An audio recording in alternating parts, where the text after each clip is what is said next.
कि एक तरफ जश्न की तैयारी चल रही थी बीजेपी की कोरोना प्रोटोकॉल फॉलो करने के साथ, लेकिन यहाँ पर तो बीजेपी 100 के अंदर ही सिमटती हुई दिखाई दे रही है अब तक के रुझानों के हिसाब से। तो वहां पर बीजेपी की उम्मीदें अभी भी सत्ता को लेकर कायम है या अपनी हार अब धीरे धीरे करके बीजेपी के नेता स्वीकार रहे हैं?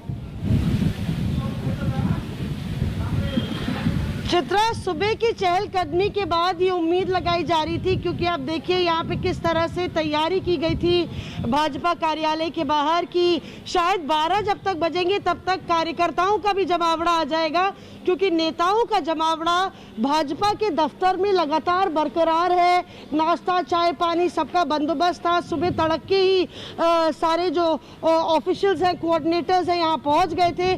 पर उसके बाद से जैसे ही रुझान आने लगे और तीसरे और चौथे चरण के बाद से जो बम्पर लीड कह लीजिए तृणमूल कांग्रेस ने बनाई है, हाफ वे मार्क पर भी नहीं है भाजपा के तृणमूल के आंकड़े देखें तो, उसके बाद से हम अभी भीतर ही थे।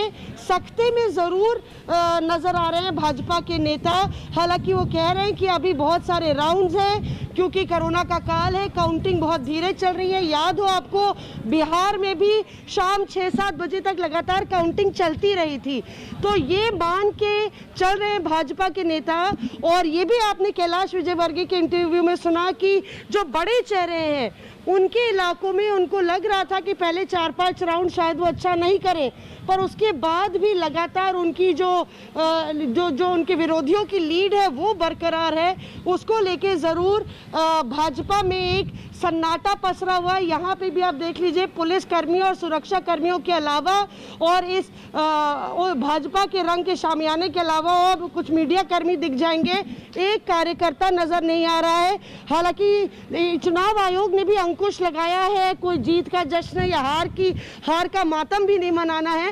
पर बहरहाल इस वक्त भाजपा कार्यालय में बिल्कुल सन्नाटा पसरा हुआ है। तो दो अलग अलग तस्वीरों के जरिए इस बात को हम समझ सकते हैं। मौसमी बीजेपी दफ्तर कोलकाता से बता रही हैं कि वहां पर सन्नाटा पसरा हुआ है, बहुत कम कार्यकर्ता वहां पर दिखाई दे रहे हैं।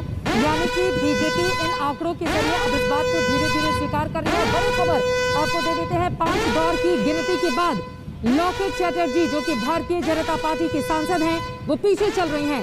5844 वोट से पीछे चल रही हैं लॉकेट चैटर्जी। चुरचुरा सीट से वो चुनावी मैदान में है, उन्हीं की वो लोकसभा सीट है जहां से चुनावी मैदान में, लेकिन अभी वो पीछे चल रही हैं। चुरचुरा सीट से बीजेपी उम्मीदवार लॉकेट चैटर्जी जो कि सांसद भी हैं, ये अपने आप में बेहद महत्वपूर्ण। आपको बताते चले, बीजेपी ने दिग्गजों को मैदान में उतारा, जिसमें स्वप्न दास गुप्ता जिनको तारकेश्वर से चुनावी मैदान में उतारा गया, जो राज्यसभा के सांसद रहे, बाबुल सुप्रियो जो कि केंद्र में मंत्री रहे, उनको टॉलीगंज से उम्मीदवार बनाया।